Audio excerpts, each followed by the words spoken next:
The federal election is exactly 1 week away. Party leaders were involved in 2 political debates last week, and there were a lot of promises made on the campaign trail.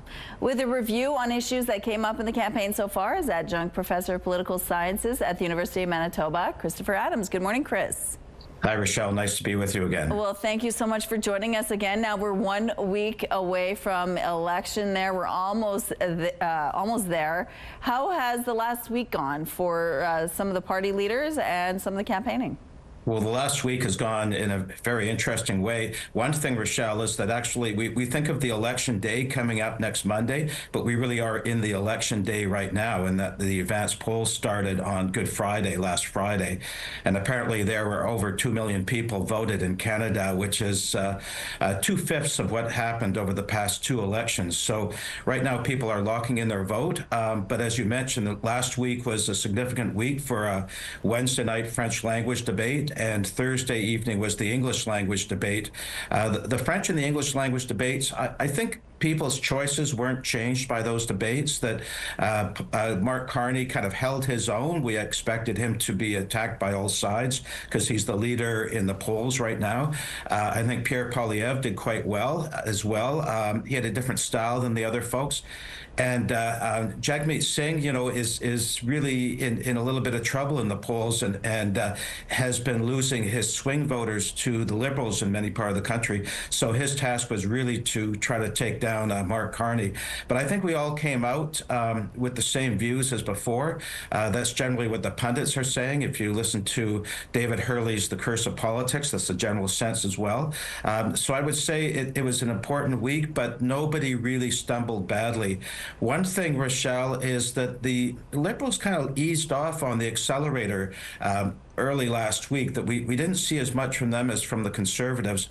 We saw Poilievre doing a lot of campaign promises, especially relating to crime and affordability. But the parties came out with their platforms yesterday, I think it was yesterday, but Poilievre, we're still waiting for the Conservatives to come out with theirs. So it was a busy week for people watching politics. Yeah, and it's going to continue to be busy this week. Let's go back to the advanced polls now. The fact that it was so busy on the long weekend, is that indicative or a hint of something?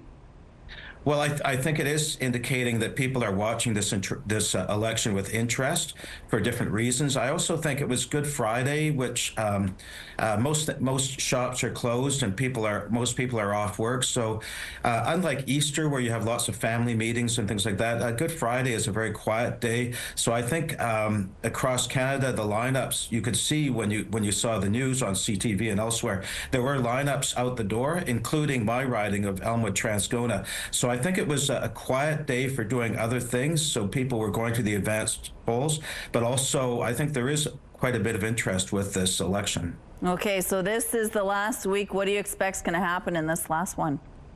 Well, we've seen some more advertisements come out last week. If you're watching the Jets, which I'm sure you were, Rachel, we've seen advertisements come out from the different parties. Some are new, some are the other ones that have been playing. So we'll see, I think, an increase of advertisements on TV, radio, as well as through social media. We'll also be hearing more from the candidates at our homes who will be pulling the votes. So either through big data, they've been able to identify households as likely voting or not voting for them. And so we will be seeing, and also door knocking. People have been identified by the door knocking. So we should see very aggressive get out the vote, both today, I think 4 days of advanced polling. So Friday, Saturday, Sunday. Today is the last day of advanced voting.